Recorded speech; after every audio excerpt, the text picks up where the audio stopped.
நம்முடைய பிதாவாகிய யாவே கடவுளுடைய கிருபையினாலும் நம்முடைய ஆண்டவராகிய இயேசு கிறிஸ்தனுடைய இனிதான நாமத்தினாலும் கிருபையும் சமாதானமும் உண்டாவதாக என்கிற வாழ்த்துக்களோடு கடவுள் எனக்கு இப்படிப்பட்ட ஒரு வாய்ப்பை கொடுத்ததற்காக முதலாவது அவருக்கு நன்றிகளையும் துதிகளையும் ஸ்தோத்திரங்களையும் எடுத்துக்கொண்டு நான் இப்பொழுது சார்ந்திருக்கிறதான சபையினுடைய அனைவருடைய அன்பையும் வாழ்த்துக்களையும் உங்கள் மத்தியிலே தெரிவித்துக் கொள்கிறேன்.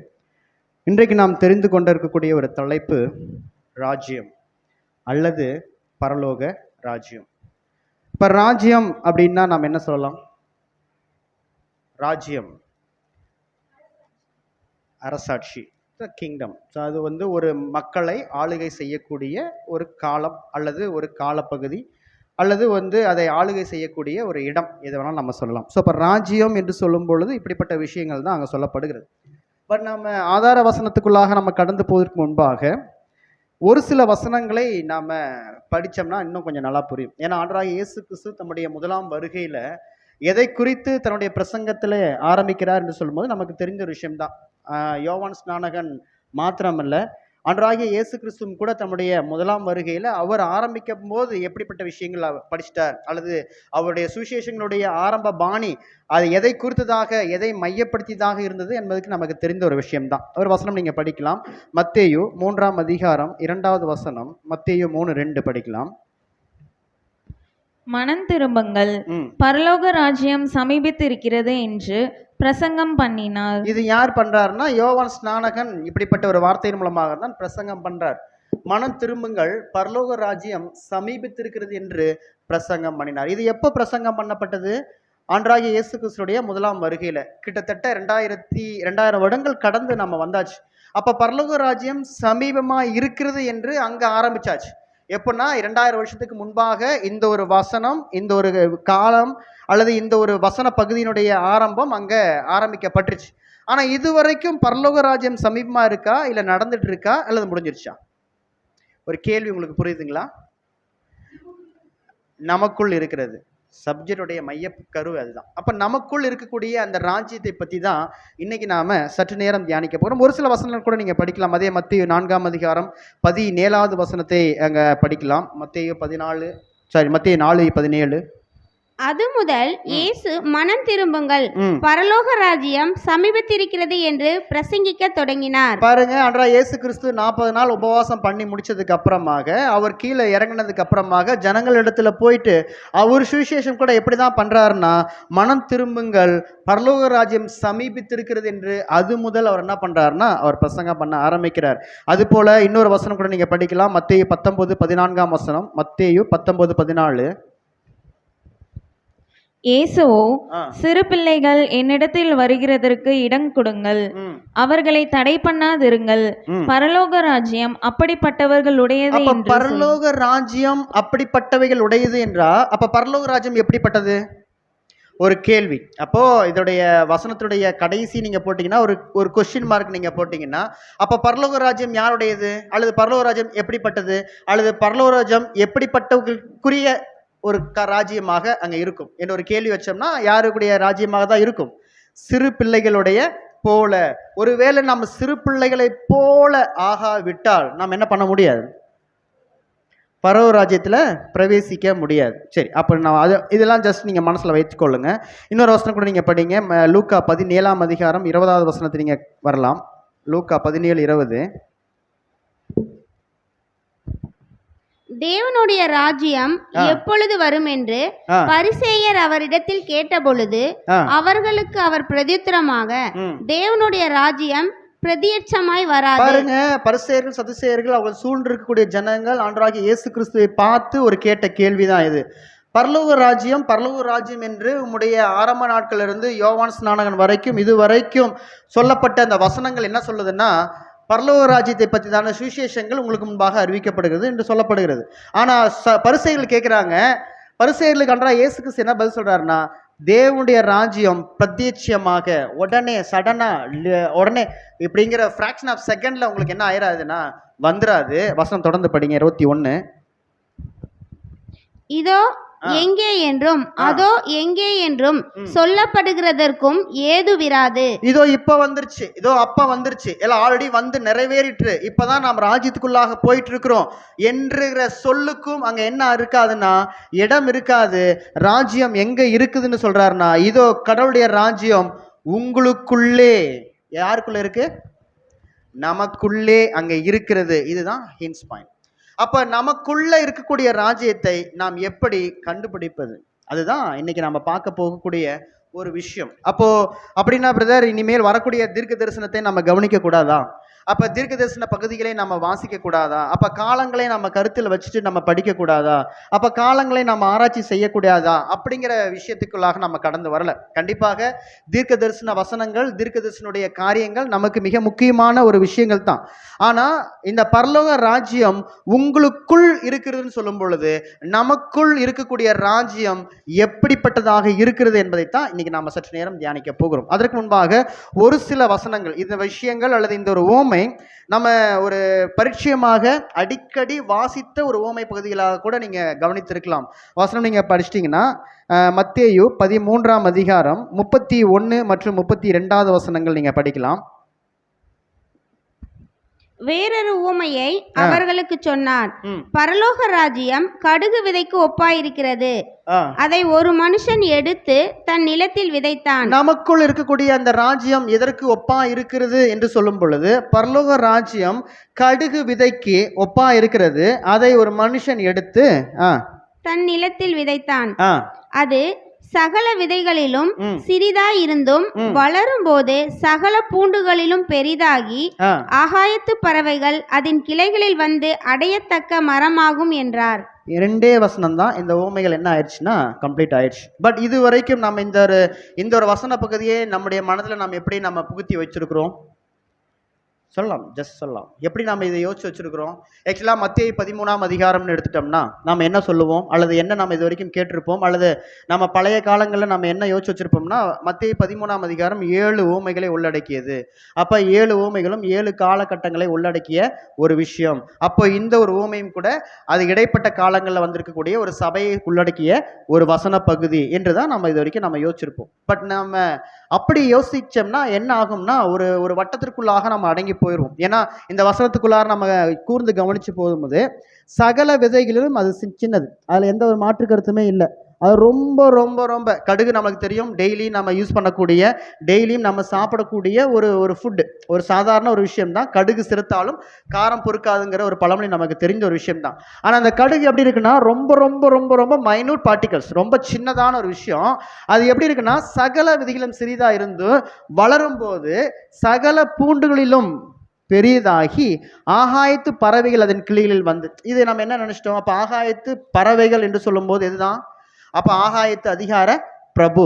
அப்போ அந்த செடிகள் மேல வந்து கள்ள உபதேசங்கள் வந்து கொஞ்சம் கொஞ்சமாக ஆக்கிரமிச்சு அந்த மரம் ஃபுல்லாவே நடந்துருச்சு. இதுதான் நம்ம கேட்டிருக்கோம், இப்படிதானே நம்ம யோசிச்சு வச்சிருக்கிறோம்.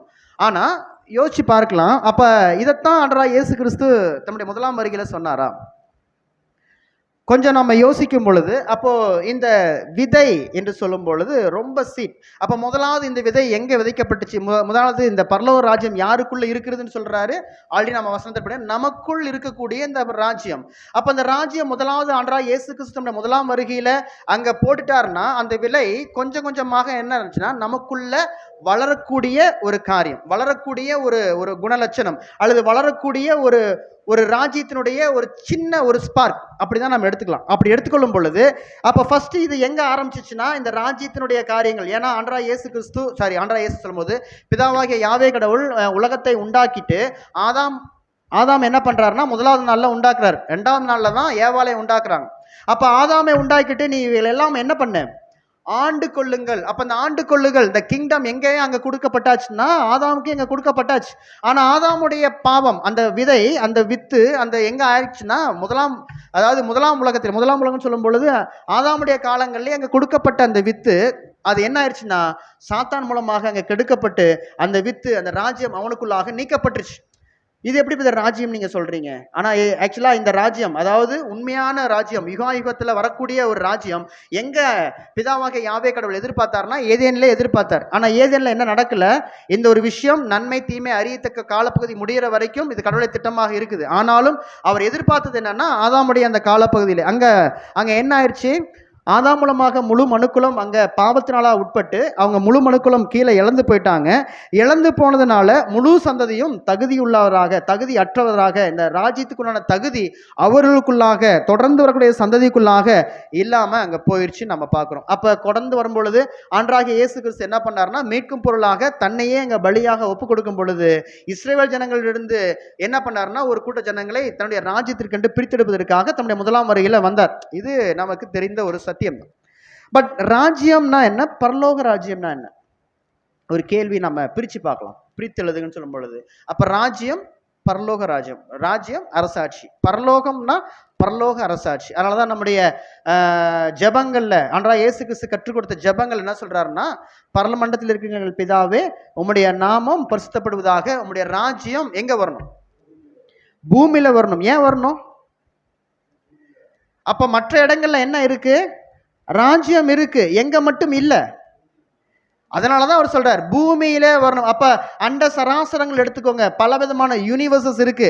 அங்க யார் இருக்காங்க, ஏலியன்ஸ் இருக்காங்களா இல்லையா, அப்படிப்பட்ட ஆராய்ச்சிக்குள்ள நம்ம போக வேணாம். ஆனா கடவுளால உருவாக்கப்பட்ட பால்வெளி மண்டலங்கள் மற்ற எல்லா விதமான இடங்கள்லயும் கடவுளுடைய ராஜ்யம் எல்லா இடங்களையும் ஸ்தாபித்து இருக்கு. எங்க மட்டும் ராஜ்யம் எடுக்கப்பட்டுருச்சு அல்லது எங்க மட்டும் ராஜ்யம் நீக்கப்பட்டுருச்சுன்னா பூமியில மட்டும் நீக்கப்பட்டுருச்சு. இந்த பூமியிலே நீக்கப்பட்ட இந்த ராஜ்யம் பூமிக்குள்ள வரணும்னா அதுதான் ஆண்டவராகிய இயேசு கிறிஸ்து ஜெபத்தை கற்றுக் கொடுக்கிறார். உம்முடைய ராஜ்யம் இந்த உலகத்தின் மத்தியில வருவதாக. நம்முடைய ஜெபம் எப்படிப்பட்டதாக இருக்கணும்னா, நம்முடைய ராஜ்யம், இந்த உலகம் எதை குறிக்குது? பூமி எதை குறிக்குது?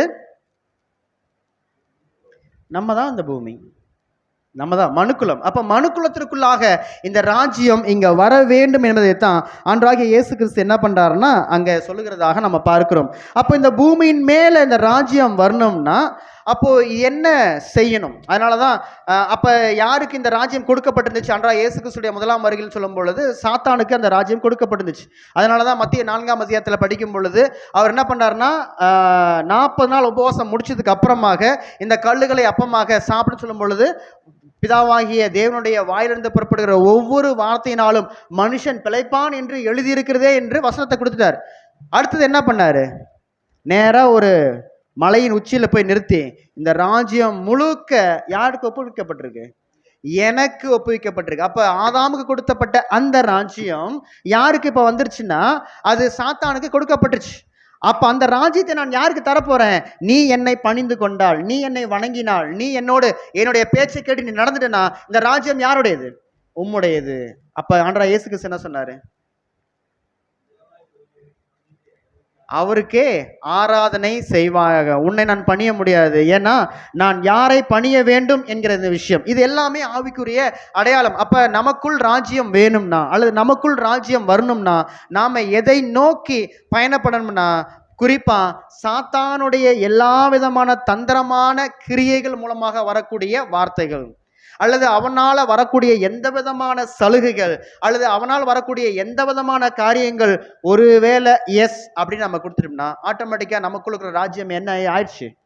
அது சாத்தானுடைய ராஜ்யமாக அங்கே மாறிடும். அப்போ பரலோக ராஜ்யம் தேவனுடைய மகாராஜ்யம் நமக்குள்ள வரணும்னா ஆண்டவராகிய இயேசு கிறிஸ்து சொன்ன அந்த வார்த்தையை நாம் என்ன பண்ணோம்னா நினைவு கூறணும்.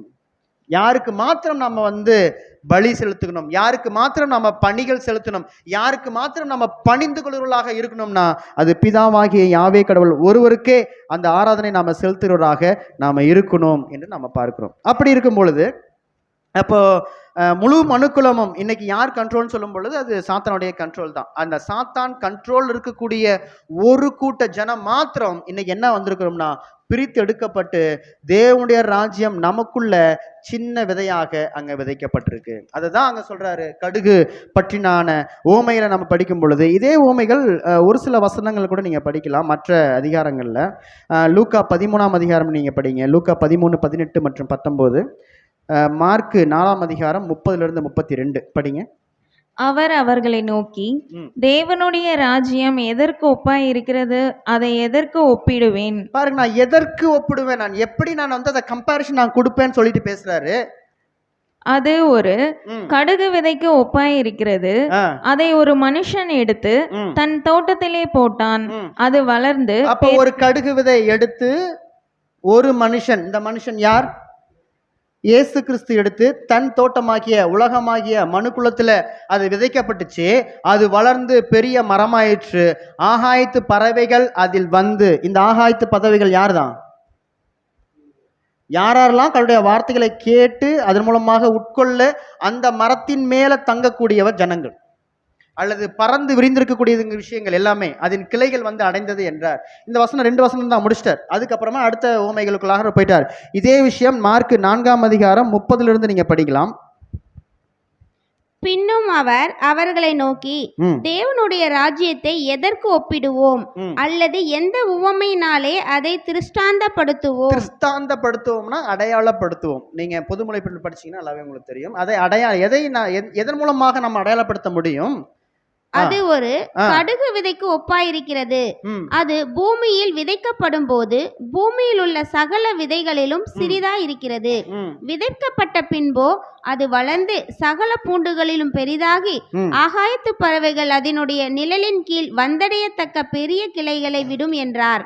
ஆக்சுவல் மீனிங் மார்க் என்ன பண்றாருன்னா மென்ஷன் பண்றார். ஆகாயத்து பறவைகள் அதனுடைய நிழலின் கீழ் வந்து அடையத்தக்கதாக, அந்த நிழலுக்கு கீழே வந்து அடையத்தக்கதாக பெரிய கிளைகளை அங்க விடும். இதுதான் இங்க இருக்கக்கூடிய விஷயங்கள். அப்ப பூமியினுடைய சகல விதமான காரியங்களும், சகல விதமான ஜந்துக்கள் சொல்லும் பொழுது, பறவைகள் சொல்லும் பொழுது, இவைகள் எல்லாமே எங்க வந்து கூடு கட்டும், அல்லது எங்க வந்து நிழலுக்காக, நிழல் எதை அடையாளப்படுத்துகிறது? இளைப்பாறுதல். அப்ப இளைப்பாறுதல் எது சொல்லலாம்? நாம் எல்லோரும் எதற்காக அழைக்கப்பட்டிருக்கிறோம்னா இளைப்பாறுதலுக்குள்ளாக பிரவேசிக்கும்படியாக அழைக்கப்பட்டிருக்கிறோம்.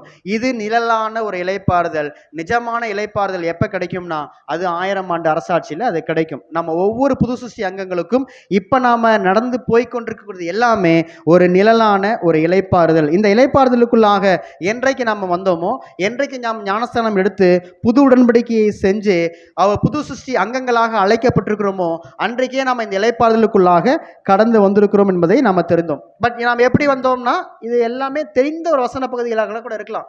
நாம உடன்படிக்கையின்படி நாம் ஆபிரகாமின் சந்ததி கிடையாது. நாம புதிய உடன்படிக்கை என்று சொல்லும் பொழுது, உடன்படிக்கை யாரோடு பண்ணினார்னா பிதாவாகிய தேவன். அது ஆபிரகாமோடு தான் இந்த உடன்படிக்கையை பண்ணிட்டார். பட் அந்த உடன்படிக்கைக்கு நாம பாத்திரவான்களான்னு சொல்லும் பொழுது கிடையாது. அப்ப அதனால தான் ஆண்டவர் சொல்றாரு, யாரெல்லாம் ஆபிரகாமின் சந்ததி என்று எண்ணப்படுகிறார்களோ அவர்களுக்குள்ளாக இப்பேற்பட்ட ஒரு வாய்ப்பை கொடுத்து இந்த ராஜ்யத்துக்குத்தான சகல சத்தியத்தையும் அவர் மூலமாக நமக்கு கொடுக்கப்படுகிறது. அதான் வசனம் நீங்க படிச்சோம்னா கலாத்தியர் 3ஆம் அதிகாரம் 14 படிங்க. கலாத்தியர் 3:14.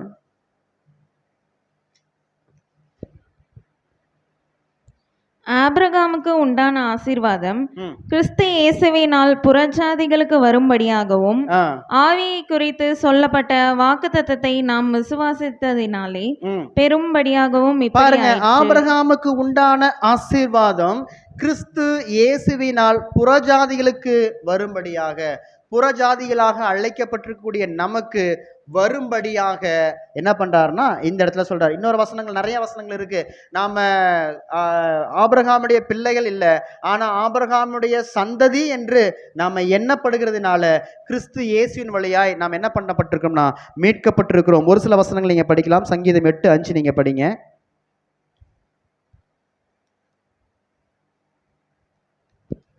நீர் அவனை தேவதூதரிலும் சற்று சிறியவன் ஆக்கினீர், மகிமையினாலும் கனத்தினாலும் அவரை முடிசூட்டி. இது 2 பேருக்கு நாம் அடையாளப்படுத்தலாம். நீர் அவனை தேவதூதரிலும் சற்று சிறியவனாக்கினீர். யார் இவர்?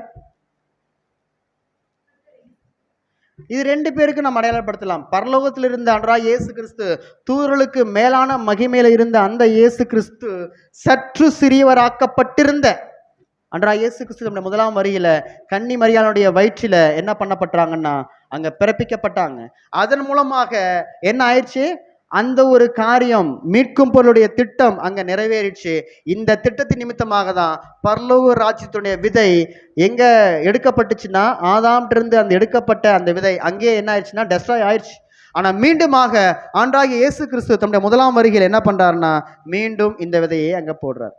அப்ப இந்த விதையை போடும் பொழுது நமக்குள்ளாக அந்த விதை அங்க விதைக்கப்பட்டுச்சு. அதனாலதான் மத்தேயு 13ஆம் அதிகாரம் ஸ்டார்டிங்ல ஒரு விஷயத்த பேசுறார்.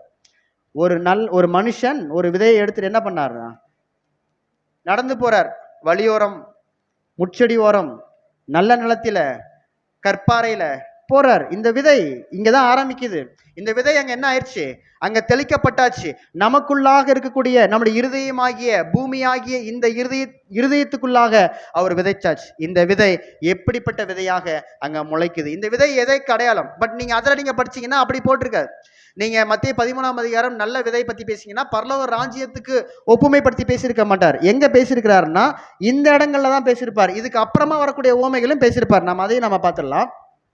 இந்த உவமைகள் என்ன, பரலோக ராஜ்யத்திற்கு நான் எதற்கு ஒப்பிடுவேன், எதற்கு நான் ஈக்குவல் பண்ணுவேங்கிறார். அதுக்கான வசனங்கள் எல்லாமே வந்து பார்த்தீங்கன்னா இதுக்கு அப்புறமா இருக்கக்கூடிய உவமைகள் எல்லாமே ஒரு சின்ன சின்ன உவமைகளாக தான் இருக்கும். 2 வசனங்கள் 3 வசனங்கள் உள்ளடக்கியதாக தான் இருக்கும். நல்ல முத்துக்களை நான் எங்க எடுப்பேன், நான் போய் என் நிலத்தை தோண்டி நான் புதைச்சி வச்சு அதில் இருக்கக்கூடிய எல்லாத்தையும் நான் எடுத்து போட்டு இந்த ராஜ்யத்தை நான் பெற்றுக்கொள்வதற்காக நான் எப்படியாவது நான் என்ன பண்ணுவேன், பிரயாசப்படுவேன்லாம் பேசுறார். இது எல்லாமே பரலோக ராஜ்யம் ராஜ்யம் ராஜ்யம் இப்படிப்பட்ட உவமைகள் பத்தி தான் அங்க என்ன பண்ணிட்டு இருக்காருன்னா அங்க பேசிட்டே வருகிறார் நம்ம பார்க்கிறோம். பட் இந்த இடத்துல பார்க்கும் பொழுது இந்த ராஜ்யத்துக்குள்ளாக நம்ம வந்துட்டோம். இந்த ராஜ்யத்துங்கிற விதை நமக்குள்ளாக விதைக்கப்பட்டுச்சு. இது என்ன ஆகணும், அங்க என்ன ஆயிடுச்சு, சின்ன விதை தான், கொஞ்சம் சின்னது தான். அது என்ன ஆயிடுச்சுன்னா அது வளர்ந்து வளர்ந்து ஒரு பெரிய மரமாய் மாறிற்று. அப்ப எல்லாரும் வந்து தஞ்சம் அடையணும்னா, எல்லாரும் வந்து தஞ்சம் அடையணும்னா அது 1000 ஆண்டு அரசாட்சியில முழு மனுக்குலம் இந்த ராஜ்யத்துக்குள்ளாக வந்து தஞ்சம் அடையணும். அந்த பறந்து விரிந்து இருக்கக்கூடிய அந்த மரம், அந்த கிளைகள் யாரை அடையாளப்படுத்துகிறதுனா அது நம்மை தான் அங்க அடையாளப்படுத்தப்படுகிறது. அப்ப அதனாலதான் நிறைய இடங்கள்ல சொல்றாரு, நாமெல்லாம் எப்படிப்பட்டவனா இருக்கிறோம், நாம கட் பண்ணி ஒட்ட வைக்கப்பட்டிருக்கிறோம். கட் பண்ணி ஒரு மரத்தை என்ன பண்ணிட்டாரு, கிளைகளை துண்டிக்கு போட்டார். ரோமர்ல நம்ம படிக்கிறோம் வசனங்கள், நிறைய வசனங்கள் இருக்கு, நம்ம படிக்க வேண்டாம். அப்ப அங்க என்ன பண்ணப்பட்டிருக்கு, அந்த மரத்தை கிளைகளை துண்டிச்சிட்டார். யார் அவங்க? இஸ்ரேல் ஜனங்கள். நாம் எப்படிதான் இருக்கிறோம், ஒட்ட வைக்கப்பட்டிருக்கிறோம். அந்த மரத்தோட நாம் என்ன பண்ணிருக்கோம்னா ஒரு டேப் பண்ணி ஒட்ட வைக்கப்பட்டிருக்கிறோம். பாருங்க, உண்மையாலுமே மரத்தோட சொந்தக்காரர்களையே அவர் வெட்டி அவர் தூக்கி போட்டார்னா ஒட்ட வைக்கப்பட்டிருக்கக்கூடிய நாம் எப்பேற்பட்ட நியாய தீர்ப்பு நமக்கு முன்பாக இருக்கிறது தான் அங்க ரோமர்ல அப்போஸ்தலனாகிய பவுலுடைய வார்த்தைகளை கவனிச்ச மாதிரியே நமக்கு தெரியும். நாம ஒட்ட வைக்கப்பட்டிருக்கக்கூடிய இந்த ஒரு விஷயத்துல இருக்கிறோம். இதுல நாம் என்ன பண்ணோம்னா அந்த கிளைகள் படர்ந்து வளர்ந்து உலக ஜனங்கள் வந்து நம்மிடத்துல வந்து இளைப்பாறணும். இப்போ 2 விதமான அர்த்தத்தை நம்ம இங்க என்ன பண்ணலாம்னா இங்க கொண்டவர்களாக நாம இருக்கிறோம், நாம் பார்க்கிறோம். ஆனா இந்த இடத்துல பார்க்கும் பொழுது இப்ப உண்டாக்கப்பட்டவர்கள் வெசஸ் நம்ம எடுத்துக்கலாம். உண்டாக்கப்பட்டவர்கள்னா யாருன்னா நம்ம தான், ஆதாமுடைய சந்ததி. பரலோக ராஜ்யம் அல்லது ராஜ்யத்தினுடைய காரியம் அங்கேயே விதைக்கப்பட்டாச்சு. ஆனா கடந்து வந்துட்டே இருக்கும் பொழுது இன்னைக்கு எல்லாருமே யார் தான், உலகத்தில் இருக்கிற அத்தனை ஜனங்களும் தேவனுடைய சாயலாக சிருஷ்டிக்கப்பட்டவங்க தான். ஒருவேளை இந்த உலகத்தில் இருக்கக்கூடிய ஒரு மற்ற மதத்தினர்களாக இருக்கட்டும் அல்லது எந்த விதமான குரூப் ஆஃப் பீப்புளாக இருக்கட்டும், அவங்க எல்லாருமே எப்படிதான் தேவனுடைய சாயல். நமக்கு என்ன கொடுக்கப்பட்டிருக்கு, அந்த ராஜ்யத்தினுடைய விதை நமக்கு கொடுக்கப்பட்டிருக்கு. நாம மற்றவர்களை பார்க்கிறது எப்படிதான் நம்ம பார்க்கணும், ஃப்ளோல வாங்க, எப்படிதான் சகோதரர்களை பார்க்க முடியாது. வேற நிச்சயமாக இவரும் தேவனுடைய சாயலாக படைக்கப்பட்டவர். கண்டிப்பாக இவருக்கும் ஒரு வாய்ப்பு கொடுக்கப்படும். ஏன்னா நம்முடைய கிளைகள் சரியாக வளர்க்கப்பட்டா நம்முடைய நிழல்ல வந்து இவர்கள் கண்டிப்பாக நிச்சயமாக வந்து தங்குவாங்க. ஆனா அந்த கிளைகள் நாம விடுகிறோமா? சிம்பிளா சொல்லும் பொழுது அன்றா இயேசு கிறிஸ்து முதலாம் வருகையில சொல்லும் பொழுது மற்ற ஜனங்கள் அல்லது சத்தியத்தை அறியாத இருக்கக்கூடிய ஜனங்களை பார்த்து, அல்லது சத்தியத்தை அறிந்தும் அறியாத இருக்கக்கூடிய ஜனங்கள், நான் யார் சொல்றேன்னா எல்லா இருக்கக்கூடிய சுற்றி இருக்கக்கூடிய எல்லா ஜனங்கள்ட்டையும் அவர் எப்படிதான் தன்னுடைய அன்பை காட்டினார், எப்படிதான் காட்டினார்? நிச்சயமாக கடவுளுடைய சத்தியம் நமக்கு கொடுக்கப்பட்டிருக்கு. வேதாகமத்தில் இருக்கக்கூடிய அநேக ஒரு வாக்கு தத்துவங்களும் வசனங்களும் நமக்காக கொடுக்கப்பட்டிருக்கிறது நம்ம அறிஞ்சிருக்கிறோம். தெரியாத ஜனங்கள் நம்மளை வந்து பேசுறாங்க அல்லது அறியாத ஜனங்கள் வந்து நம்மளை வந்து ஏதோ ஒரு காரியங்கள் நம்ம சொல்றாங்கன்னா நம்முடைய ரியாக்ஷன் எப்படி தான் இருக்கணும்? எதுக்காக தான் நம்ம பழக்கப்பட்டிருக்கிறோம்? இல்லை பிரதர், அந்த சகோதரன் என்ன ஒரு காலத்துக்கு முன்னாடி இப்படி பேசிட்டார். ஒரு லிட்டரா சொல்றேன். இது வந்து தெரிந்திருக்கக்கூடிய சகோதரர்கள். தெரியாத சகோதரட்டே நம்ம அன்பு தருவோம். சத்துருக்களையே சிநேகிக்கிற அன்பை விட வேற அன்பு நம்மகிட்ட இல்லைன்னு இயேசு கிறிஸ்து சொல்லிட்டார். சத்துருக்களையும் சிநேகிக்கக்கூடிய அன்பு நமக்கு கண்டிப்பா வேணும். நம்ம காண்கிற சகோதரனிடத்துல ஒருவேளை அன்பு கூறலன்னா ராஜ்யம் எப்படி நமக்குள்ளாக வளரும்? எப்போ யோசிச்சிருப்பாங்க பிரதர், ஒரு 5 வருஷம் இன்னைக்கு இருக்கக்கூடிய மற்ற நம்ம கூட இருந்த சகோதரர்கள் கூட இன்னைக்கு என்ன பண்றது இல்லைன்னா, ஒரு 5 வருஷத்துக்கு முன்னாடி நம்ம அங்கிருந்து வந்துட்டோன்னு வச்சுக்கோங்களேன், வழியில நீங்க பாருங்க எப்படி இருப்பாங்க. அவங்ககிட்ட ஆக்ஷன் எப்படி இருக்கும்? ஏதோ மேலையும் கீழே நம்ம அவங்ககிட்ட ஒரு 1 லட்ச ரூபா கடன் வாங்கிட்டு திருடிட்டு போன மாதிரியே நம்மளை ரிக் விடுவாங்க. அப்படிங்களா? வசனம் எங்க சொல்றதுன்னே தெரியல. அது எங்கிருந்து அவங்க எடுத்துருக்காங்கன்னு தெரியல. கேட்டா அவங்க என்ன பண்ணுவாங்கன்னா, ஒரு ரீபிரின்ஸ்ல எடுத்தோம், பிரதர் இப்படி பேசினாரு அப்படின்னு சொல்லுவாங்க. பட் வசனம் அப்படி இருக்குதா? கிடையவே கிடையாது. அப்போ ஒரு காண்கிற சகோதரர்கள் அவர்கள் சத்தியத்தை விட்டு விலகி போனதன் நிமித்தமாக அவர்களுடைய எச்சரிப்பு உண்டாக்கும்படி செய்யுங்கன்னு சொல்லிட்டீங்கன்னா, சத்தியம்னா என்ன? பிதாவையும் குமாரனையும் அறிகிற அறிவில ஒருத்தர் இருந்து விலகி போனா மாத்திரம்தான் அவங்க கடவுளை விட்டு விலகி போனதாக அர்த்தம். அந்த ஒரு அறிவு கூட இல்லாம இன்னைக்கு கூட இருக்கக்கூடியவர்கள் கிட்டத்தட்ட 15-20 வருஷம் பழகினவர்கள் எப்படி இருப்பாங்க நம்ம கூட இப்ப பார்க்கும்போது? சரி, அது நம்ம சொல்ல வேண்டாம். ஒவ்வொரு ஃபங்க்ஷன்லையும் அக்கேஷன்ஸ்லையும் நம்ம பார்க்கும்போது நமக்கு தெரியும். ஆனா இவங்கள் எப்படி வந்து பரலோகத்தினுடைய ராஜ்யம் அவளுக்குள்ளாக அங்க கிளைகளை அங்க விட்டு அங்க முளைத்தெழும்பும்?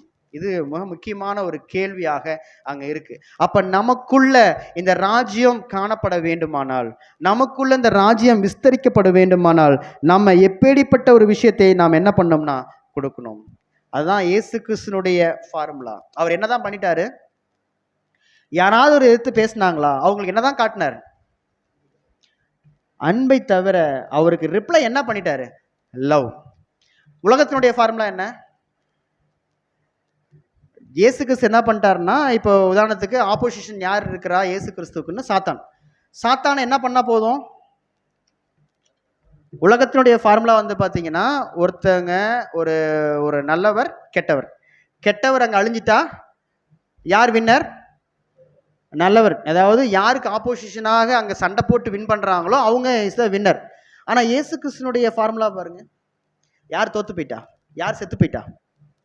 இயேசு கிறிஸ்து செத்து போயிட்டார். ஆனால் யார் ஜெயிச்சிட்டாங்க? இது என்ன விதர் புரியல. உலகத்தினுடைய ஃபார்முலாவுக்கும் நம்முடைய ஃபார்முலாவுக்கும் வேதாகமத்துடைய ஃபார்முலாவுக்கும் டோட்டல் டிஃப்ரெண்ட். நம்ம இயேசு கிறிஸ்து எப்படி நம்மளை வழிநடத்தப்படுறாருன்னா, நீங்கள் ஒருவன் ஒரு கன்னத்தில் உன் வலது கன்னத்தை அடைந்தால் அவனுக்கு நீ என்ன பண்ணு? இடது கன்னத்தையும் காட்டு. உன்னை வந்து முகத்தை மூடி உன்னை குட்டினவன் யார் என்று சொல்லு. ஏன் இயேசு கிறிஸ்து தெரியாதா? தெரியும். மூஞ்சில எச்சி துப்புனவனுக்கு இயேசு கிறிஸ்து தெரியாதா? ஓங்கி கன்னத்துல அரைஞ்சவனுக்கு இயேசு கிறிஸ்து தெரியாதா? விழாவுல குத்தினவனுக்கு இயேசு கிறிஸ்து தெரியாதா? எல்லாவற்றையும் இதன் மூலமாக நான் கடந்து போக வேண்டும் என்று நான் உம்முடைய சித்தம் செய்ய நான் வருகிறேன் என்று எப்ப சொல்லிட்டாரோ அப்பவே என்ன பண்ணிட்டார்? சகலத்தையும் தன்னுடைய உள்ளத்துல பதித்தவராக இந்த முதலாம் உலகத்துல என்ன பண்ணிட்டார்னா வந்துட்டார். நாம் எப்படிதான் வந்தோம்? சங்கீதம் 55:1 நல்லா படிப்போம். படிக்க வேண்டாம். என்ன பண்ணிருப்போம்? பரிசுத்தவான்களுடைய உடன்படிக்கையை நாம் என்ன பண்ணியிருப்போம்னா பலமா செஞ்சுட்டு வந்திருப்போம். வந்தோமா இல்லைங்களா? ஒப்புரவாகுதலினுடைய ஊழியம் என்று சொல்லிட்டு, பிதாவே இதோ நான் உம்முடைய சித்தம் செய்ய நான் வருகிறேன். இயேசு கிறிஸ்து என்ன சொல்லிட்டாரு? யாரை நான் அனுப்புவேன், யார் என் சித்தமாய் போவார் என்று சொன்ன உடனேயே அங்க என்ன சொல்லிட்டார்? ஓகே நீங்க போங்கன்னு சொல்லிட்டு ஒரு வழியை ஆயத்தம் பண்ணிட்டார். அதே விஷயம்தான் யாரை இப்ப என்னன்னா நம்ம என்ன பண்ணிட்டோம்னா, பிதாவே உம்முடைய சித்தம் நான் செய்ய நான் வருகிறேன் அப்படின்னா என்ன அர்த்தம்? நமக்கு முன்பாக வைக்கப்பட்டுச்சு. இயேசு கிறிஸ்துக்கு முன்பாக வைக்கப்பட்டிருக்கிற சகல காரியங்களும் நமக்கு முன்பாக வைக்கப்பட்டிருக்கா இல்லைங்களா? அதனால தான் அங்கேயே சொல்லிட்டார், பரலோக ராஜ்யம் உங்களுக்குள்ளே எழும்புறது. அதனால தான் ஆதார வசனங்கள் நம்ம படிக்கும் பொழுது நம்ம படிக்கிறோம். மத்தேயு 11:12 படிக்கும்போது, யோவான் ஸ்நானகன் முதல் இந்நாள் வரைக்கும் பரலோக ராஜ்யம் எப்படி இருக்குன்னா பலவந்தம். பலவந்தம்னா ரொம்ப ஒரு மாதிரி இருக்குல்ல. பலவந்தம்னா என்னது? வலுக்கட்டாயமா ராஜ்யத்துக்குள்ள பிரவேசிக்கணுமா? பரலோக ராஜ்யம் பலவந்தம் பண்ணப்படுகிறது. பலவந்தம் பண்ணணும். லிட்டரலா இருக்கக்கூடிய அந்த பலவந்தம் இல்ல. பரலோக ராஜ்யம் எப்படியாவது இந்த பரலோக ராஜ்யம் எனக்குள்ள ஸ்தாபிக்கப்படணும். இந்த ராஜ்யம் எனக்குள்ள ஸ்தாபிக்கப்பட்டால் மாத்திரம்தான் எனக்குள்ள இருந்து என்ன ஆகும்? அந்த ஒரு கிளை எழும்பி அதனுடைய இலைகள் எல்லாமே தோன்றி ஆகாயத்தின் பறவைகள் வந்து தங்கும். நிழலுக்காக, கள்ள போதனைகளை இங்க விதைப்பதற்காக அல்ல. நாம் என்ன பண்ணோம்னா புரிஞ்சுக்கணும். இன்னொரு அதே ஒரு விஷயம் இன்னொரு இடங்கள்லையும் இருக்குது, படிங்க.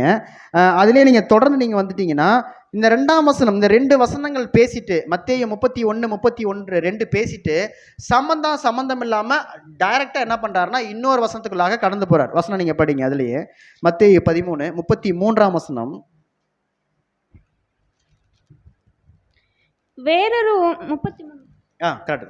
வேறொரு உவமையை அவர்களுக்கு சொன்னார். பரலோக ராஜ்யம் புளித்த மாவுக்கு ஒப்பாயிருக்கிறது. பாருங்க, இங்கேயும் ஒரு ஈக்குவலன்ஸ் பேசுறார், கம்பேரிஷன் கொடுக்கிறார். அங்க எப்படி கடுகு விதைக்கு ஒரு பரலோக ராஜ்யம் ஒப்பா இருக்குதுன்னு சொல்லும் போது இங்கேயும் என்ன பண்றாருன்னா பரலோக ராஜ்யம் எதற்கு ஒப்பா இருக்குதுன்னா புளித்த மாவுக்கு ஒப்பா இருக்கிறது. அதை ஒரு ஸ்திரீ எடுத்து முழுவதும் புளிக்கும் வரைக்கும் 3 படி மாவிலே அடக்கி வைத்தாள் என்றார். இந்த ஒரே ஒரு வசனம் தான் என்ன ஆயிடுச்சுன்னா இந்த உவமை முடிஞ்சிச்சு. அப்ப இந்த வசனம் நம்ம என்னதான் யோசிச்சு வச்சிருக்கிறோம் இத்தனை வருஷங்களாக? புளித்தமா என்று சொல்லும் பொழுது என்னது? அது ஒரு நெகட்டிவ் தாட்ஸ். கண்டிப்பா புளித்தமா என்று சொல்லும் பொழுது கண்டிப்பாக நம்ம பாஸ் ஓவர் டைமில் கண்டிப்பாக புளித்தமாவை என்ன பண்ணோம்? எல்லாத்தையும் புளிப்பு ஆக்கிறோம். அப்போது சாந்தம், இது இச்சையடக்கம் எல்லாவற்றையும் பற்றி நம்ம பேசிகிட்டே இருப்போம். அப்போ அழியாத அலங்கரிப்பாக இந்த விஷயங்கள் இல்லாமல் நீங்கள் என்ன பண்ணுங்கன்னா புளிப்பில்லாதவர்களாக நீங்கள் இருக்கும்படிக்கு பழைய புளித்தமாவை நீங்கள் புறம்பே கழித்து போடுங்கள்.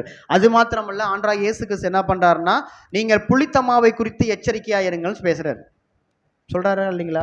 புளித்தமாவை யாரை அங்கே அடையாளப்படுத்துறாரு? பரிசேயர் சதுசேயருடைய உபதேசங்கள். அப்போ அங்கே சொல்கிறாரு. அப்படின்னா அப்போ இந்த வசனத்தை கொண்டு வந்து இங்கே நீங்கள் இன்சர்ட் பண்ணலாமா? அப்படி தானே இது வரைக்கும் நம்ம கேட்டிருந்தோம். அப்போ நம்ம எப்படி போட்டு படிச்சிருந்தோம்? பரலோக ராஜ்யம் புளித்தமாவுக்கு ஒப்பா இருக்குது. அப்போ பரலோக ராஜ்யம் ஈக்குவலன் டு கள்ள உபதேசமா? நம்ம என்னைக்கா யோசிச்சிருக்கிறோமா? இப்போ நீங்கள் யோசிச்சு பாருங்க. வேறொரு உவமையை அவங்களுக்கு சொன்னார். பரலோக ராஜ்யம் புளித்த மாவுக்கு ஒப்பா இருக்கிறது. ஈக்குவலன் டு, எப்படி சொல்றாருன்னா புளித்த மாவுக்கு ஒப்பு. இது சரியா வருமா? புளித்த மா மற்ற இடங்கள்ல இயேசு கிறிஸ்து என்னதான் சொல்லிட்டாரு? கள்ள உபதேசம், பரிசேயர்கள் மற்றும் சதுசேயருடைய கள்ள உபதேசங்களுக்கு எச்சரிக்கையா இருங்கள். பழைய புளித்த மாவை உங்களிடத்திலிருந்து களைந்து எடுத்து போடுங்கள். ஆனா இந்த இடத்துல என்ன சொல்றாரு? டோட்டலா ஆப்போசிஷன். அண்டர்ஸ்டாண்ட் பண்ண முடியுதுங்களா?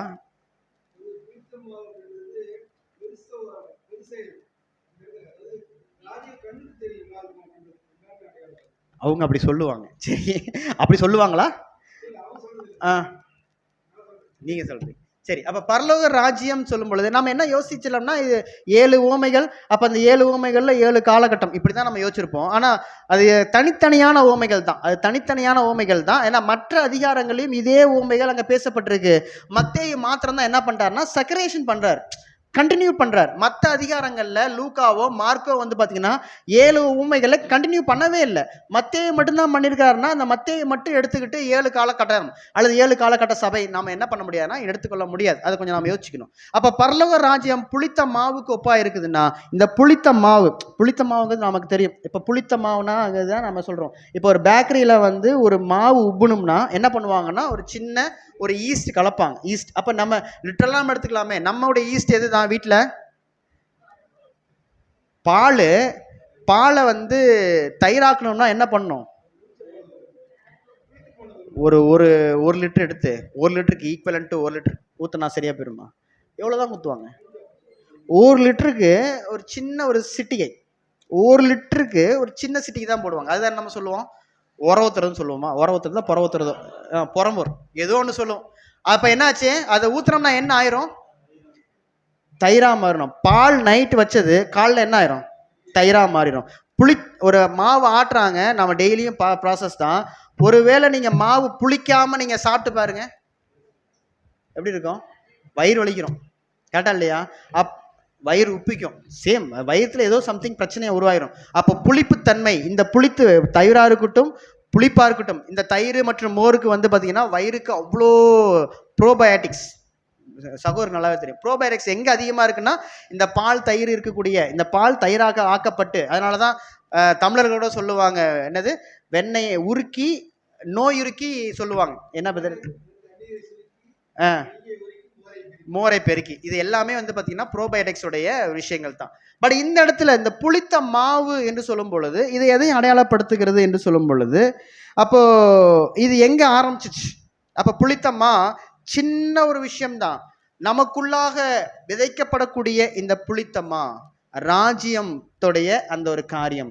ராஜ்யம் முதலாவது சின்ன ஒரு ஈஸ்ட் ஜஸ்ட் போட்டோம்னா அதோடைய பொங்கி என்ன ஆகும்? தயிர் நீங்கள் அப்படியே வச்சு ஓப்பனில் வச்சு பாருங்க, ஸ்மெல் பயங்கரமாக இருக்கும். அதே நீங்கள் ஓவராகவும் புளிச்சாங்கன்னா வேஸ்ட், புளிக்கவே இல்லைனாலும் வேஸ்ட். அப்போ நாம் என்ன ஆகணும்? ஓவராகவும் புளிக்காம பரலோக ராஜ்யம் நமக்கு முன்பாக இருக்கக்கூடிய ஜனங்களுக்கு முன்பாக நாம ஒரு உதாரணமாக, ஒரு வெளிச்சமாக, ஒரு உப்பாக காணப்படுகிறோமா என்பதைத்தான் இந்த இடத்துல என்ன பண்றாருன்னா ஆண்டவராகிய இயேசு கிறிஸ்து இந்த உவமையை என்ன பண்றாருன்னா வைக்கிறார்.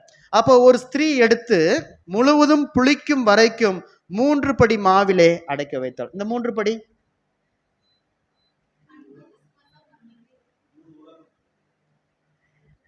3 உலகங்கள். அப்போ எங்க ஆரம்பிச்சிச்சுன்னா ஆரம்பத்திலிருந்தே அங்க ஆரம்பிச்சிருச்சு. ஆதாம்ல இருந்தே அப்படியே வந்துச்சு. ஆதாம் என்ன பண்ணிட்டார்? இழந்து போயிட்டார். ஆபிரகாமுக்கு அங்க கொடுக்கப்பட்டுருச்சு. ஆபிரகாம்ல இருந்து எங்க ஆயிடுச்சு? வரிசையா நோவா, ஆபிரகாமுடைய பிள்ளைகள் 12 பேர், இஸ்ரவேல் என்கிற கோத்திரம் எல்லாவற்றிற்கும் என்ன ஆயிடுச்சு? அடக்கி வச்சாச்சு. பட் என்ன ஆகல? ராஜ்யத்தினுடைய காரியங்கள் இல்லை. ஆண்டவராகிய இயேசு கிறிஸ்து என்ன பண்ணப்பட்டார்னா இந்த ராஜ்யத்தினுடைய முழு வெளிப்பாடை கொடுத்து அந்த ராஜ்யத்தினுடைய சின்ன ஒரு பார்ட் எடுத்து நமக்குள்ளாக இன்சர்ட் பண்ணியாச்சு. இன்னைக்கு நமக்குள்ள இருக்கக்கூடிய இந்த புளித்தமா வளர்ந்து ஒரு புளித்தவைகள் நம்ம கூட இருக்கிறவங்களையும் புளித்து வைக்கணும். நாம் சரீர அங்கங்கள். இயேசு கிறிஸ்து சபைக்கு தலையாக இருக்கிறார், நாம் சரீர அங்கங்களாக இருக்கிறோம் சொல்லும் பொழுது நம்ம கூட இருக்கிறவங்களும் எப்படிதான் இருக்கணும்? அதே ராஜ்யத்தினுடைய எண்ணங்களும் சித்தங்களும் சிந்தனைகளும் கிரியைகளும் இருக்கிற பிள்ளைகளாக நாம் இருக்கணும். அப்படி நாம் இருக்கிறோமா? அப்படி நாம இருந்துட்டோம்னா நிச்சயமாகவே நாம் என்ன சொல்லலாம்? நமக்குள்ள இந்த இடத்துல புளித்தமா. நீ எல்லா இடத்துலையும் நீங்க என்ன பண்ணிடக்கூடாது? கம்பேர் பண்ணிடக்கூடாது. இப்போ மலை என்று சொல்லும் பொழுது அது ராஜ்யம். அப்போனா பைபிள் எங்கெங்கெல்லாம் ராஜ்யம் மலைன்னு சொல்லும் பொழுது ஈக்குவல் டு ராஜ்யம் போட்டுக்கலாம். அது எல்லா இடத்துக்கும் பொருந்தாது. அநேக இடங்கள்ல அத்திமரம் நீங்க எடுத்துக்கிட்டோம்னா அத்திமரம் எல்லா இடத்துக்குமே பொருந்துமானா சில இடங்களுக்கு பொருந்தும், சில இடங்களுக்கு பொருந்தாது.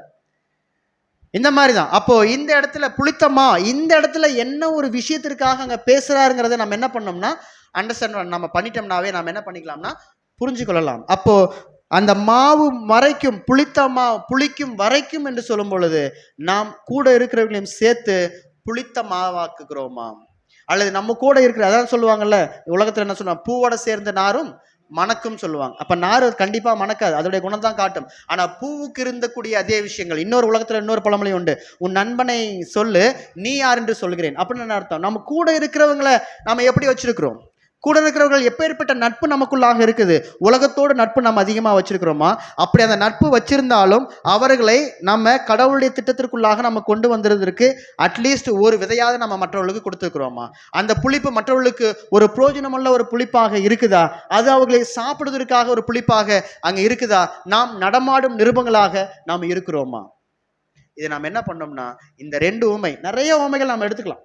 நிறைய நீங்க பரலோக ராஜ்யத்தினுடைய உவமைகள் நீங்க கம்பேரிசன் நீங்க கொடுத்தீங்கன்னா நமக்குள்ள அந்த ராஜ்யம் வெளிப்பட்டிருக்குன்னு சொல்லும் பொழுது அந்த ராஜ்யத்தின் பற்றின உவமைகளை மேலோட்டமா நம்ம படிச்சிட்டோம்னா அப்படி பயிற்சிட்டு நம்ம போயிட்டே இருக்கலாம். பட் இது எல்லாமே நீங்க ஆண்டவராகிய இயேசுக்கு சொன்ன 2ஆம் வருகைக்கு நம்ம அடையாளப்படுத்தி பேசலாம். பட் நம்ம அப்படி போகல. மாறாக நம்ம என்ன சொல்றோம்னா நமக்குள்ள அந்த ராஜ்யம் வந்திருக்கா? நமக்குள்ள அந்த விதை, கடுகு விதை போன்ற சின்ன ஒரு இந்த விதை எதை அடையாளப்படுத்துகிறது? இன்னொரு இடத்துல சொல்றாரு கடுகு எதற்கு அடையாளம் சொல்றாரு? யார் சொன்னது? விசுவாசம். விசுவாசத்திற்கு அடையாளம். அப்போ என்ன, கடுகு அளவு விதை உள்ள விசுவாசம் உங்களுக்குள்ள இருந்தா இந்த மலையை பார்த்து பெயர்ந்து சமுத்திரத்திலே போன்னு சொன்னா என்ன ஆயிரும்? போயிருமா? போயிருமான்னு சொல்லும் பொழுதே நமக்குள்ள விசுவாசம் இல்லை. அப்படித்தானே? எப்படி எடுத்துக்கலாம் அந்த வசனத்தை?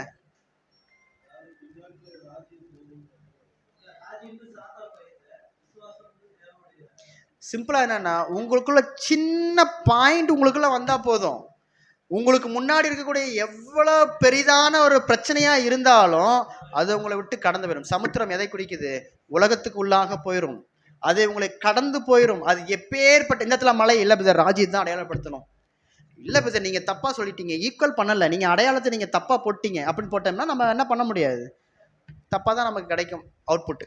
நம்ம என்ன பண்ணோம், அப்போ அதில் இருக்க முன்னாடி வைத்திருக்கக்கூடிய மிக முக்கியமான விஷயம், மலை போன்ற எல்லா விதமான பிரச்சனைகள் உங்களை விட்டு அகன்று போயிடும். சின்ன ஒரு விசுவாசம், சின்னதாக ஒரு விசுவாசம் தான். நீங்கள் நினச்சி பாருங்க, நான் கடந்த ஒரு கிட்டத்தட்ட ஒரு 17 வருஷங்கள் நீங்கள் சத்தியத்துக்குள்ளாக நான் வந்திருக்கேன்னு வச்சுக்கலாம்.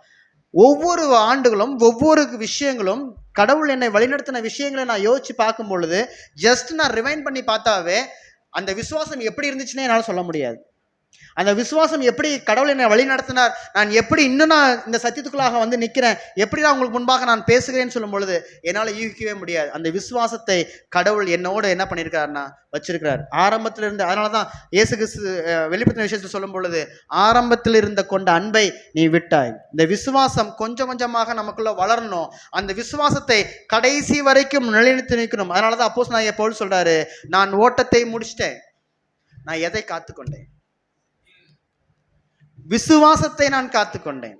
வேற எதுவுமே காத்துக்கொள்ள, அவர் வேற எதுவுமே பத்தி பேசவும் இல்லை. நான் எதை தான் காத்துக்கொண்டேன், விசுவாசத்தை நான் காத்துக்கொண்டேன். நம்முடைய விசுவாசம் எப்படிப்பட்ட விசுவாசமா இருக்கு பிரதர்? நான் ரோமன் கத்தோலிக்க மதத்துல இருந்தேன், அங்க ஒரு விசுவாசம். அதுக்கப்புறமா ஒரு பெயர் சபைக்கு போனேன், அங்க ஒரு விசுவாசம். அப்புறமா இன்னொரு சபைக்கு போனேன், அங்க ஒரு விசுவாசம், இப்போ ஒரு விசுவாசம். நான் எந்த விசுவாசத்தை பத்தி பிரதர் பேசுறீங்க? எடுத்துக்கலாமா?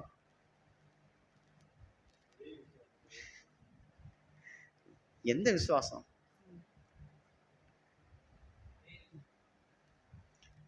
நீதிமொழிகள் படிக்க வேணாம், ரோமர்ல நிறைய வசனங்கள் நீங்க படிச்சீங்க. ஒரே விசுவாசம் தான். அது என்னன்னா இயேசு கிறிஸ்துவின் மேல வைக்கக்கூடிய விசுவாசம். கடந்த வந்த எல்லா சபைகளிலும் வச்சிருக்குது யார் மேலதான் நீங்க வச்சிருந்தீங்க? இயேசு கிறிஸ்து. பட் இயேசு கிறிஸ்து யார் என்கிற ஒரு அடையாளம் தான் நமக்கு தெரியல. அடையாளம் இங்க காட்டப்பட்டாச்சு, ஆனா அந்த இயேசு கிறிஸ்துவின் மேல் இருக்கக்கூடிய விசுவாசம் நமக்குள்ள இன்னமும் என்ன ஆயிருக்குன்னா மெருகேறிட்டே இருக்கு. இயேசு கிறிஸ்துவை பற்றிதான அறிகிற அறிவில் இன்னும் நம்ம வளர்ந்தேறிக்கொண்டே இருக்கிறோம். இயேசு கிறிஸ்துவின் மூலமாக அவர் காட்டின நம்முடைய பிதாவாகிய யாவே கடவுளுடைய பற்றிதான காரியங்களும் அறிந்து கொள்வதற்கு உண்டான விசுவாசம் வார்த்தைகள் நமக்குள்ள பெற்றுக்கொண்டே இருக்கிறோம்.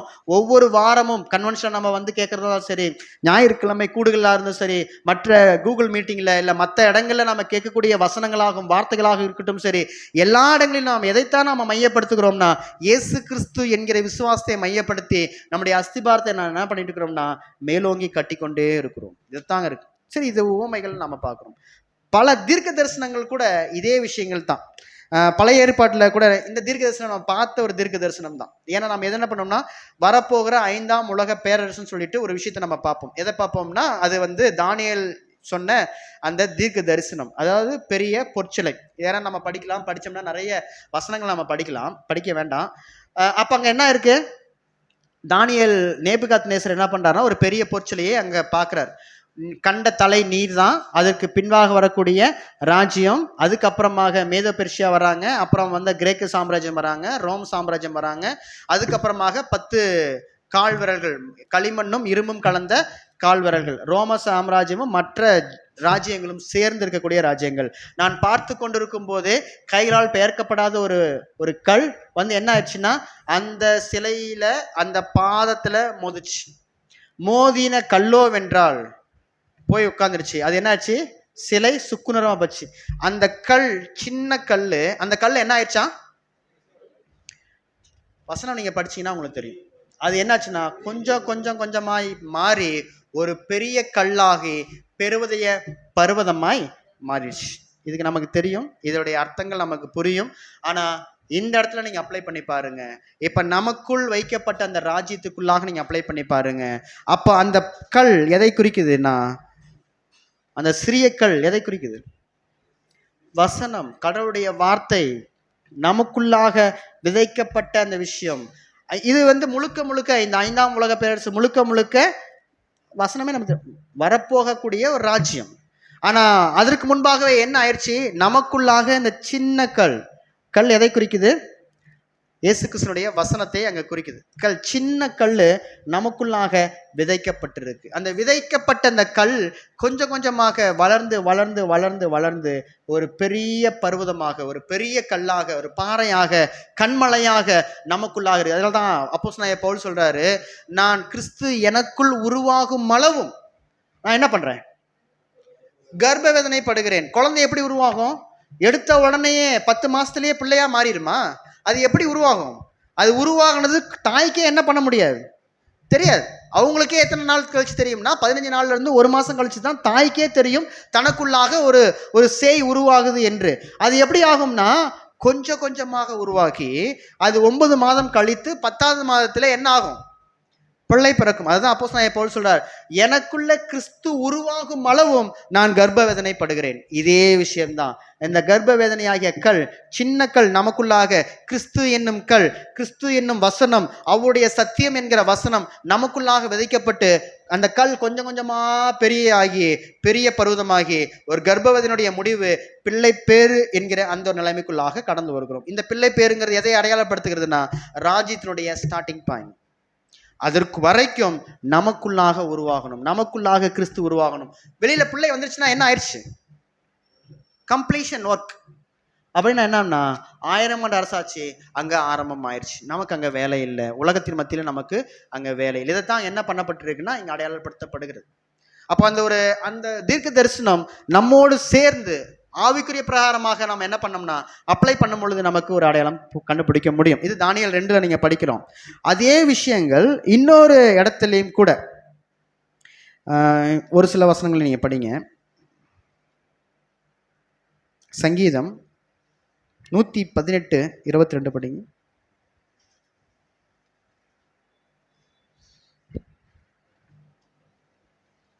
நிந்தையையும் அவமானத்தையும் என்னை விட்டகற்றும், நான் உம்முடைய சாட்சிகளை கைக்கொள்கிறேன். 22 தானே? சங்கீதம் 18. வீடு கட்டுகிறவர்கள் ஆகாதென்று தள்ளின கல்லே மூளைக்கு தலைக்கல் ஆயிற்று. சங்கீதம் 18 படிங்க. 18:22. 22. அவருடைய நியாயங்களை எல்லாம் எனக்கு முன்பாக நிறுத்தினேன், அவருடைய பிரமாணங்களை நான் தள்ளி போடவில்லை. இன்னொரு வசனம் ஒண்ணு படிங்க. ஏசாயா 28:16 படிங்க.